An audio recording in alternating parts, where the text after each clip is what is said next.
Well, howdy do, how are you? So, a couple weeks ago, I found a Craft Beer Explorer pack that featured, excuse me, cut in action, that featured 3 beers from Widmer Brothers, 3 from Red Hook, and 3 styles, have 4 beers of each, rather, I should have said. It had the Brother from Another Mother from Widmer, it had the Whale from Kona, and the Blondage from Red Hook had 4 of each. So there we go. Now I got my story straight.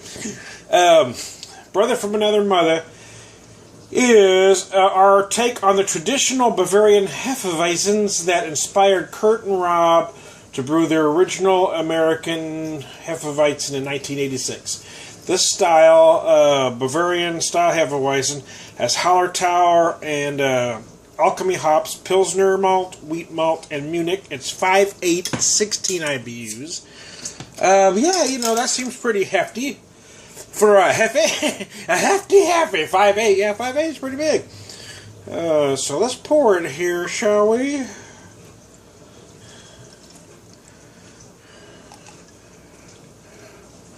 Near the bottom, and then swish to get all the yum-yums on the bottom out. Here we go. Pour it into my glass here. Yeah, it's got a color similar to what you expect from a beer like this. It's kind of a hazy orangish color, I guess you'd call it. It pours very nice. Oh, very nice aromas. Pours very nice. Nice kind of creamy white head. I'm a little stuffy, so my nose is a little challenged here. Been fighting some sinusitis off for a little while, and it's giving me a hard time, but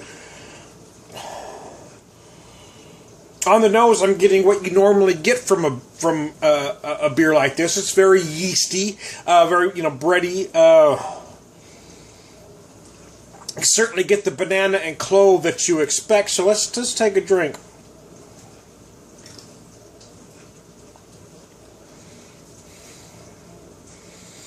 Oh, yeah, very nice. Wow, very nice indeed. Most of these beers have, no matter where you buy them from, have similar flavors. They're always impart some form of banana and clove, and there's usually some yeasties and bready malts going on. But they're all pretty much the same. So what you're looking for, or what I'm looking for anyway, what sets one apart from another with me is how those flavors are put together and the crispness of the beer.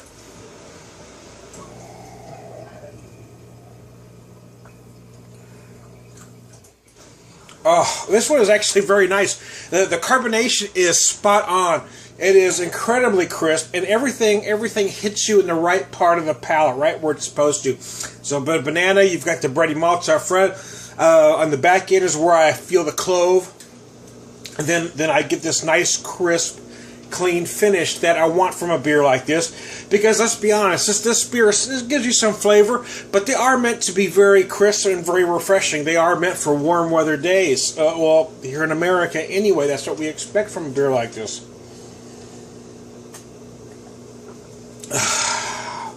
I've been drinking beer for a very long time, longer than I've been allowed to be honest with you, but I've been of legal age since '86.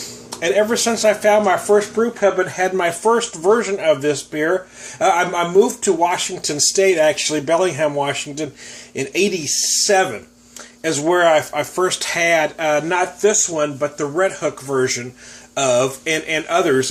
Thomas Kemper, a few years later, made a great one that was just outstanding. But anyway, my point being, in my early craft beer drinking days, I usually drank these almost, exclusively in the summer and stouts in the winter. Sometimes there was some interlap between the two. But there wasn't a lot of beer styles available. This really marked the beginning of the craft beer age. The Hefeweizens really just kind of exploded, and as well as stouts. But anyway, this kind of, they're kind of going back to the beginning with this beer. This craft beer pack that I bought, all of them have been fantastic. This is very nice. If you can find this craft beer pack, I would. Some people shy away because they are partially owned by AB InBev.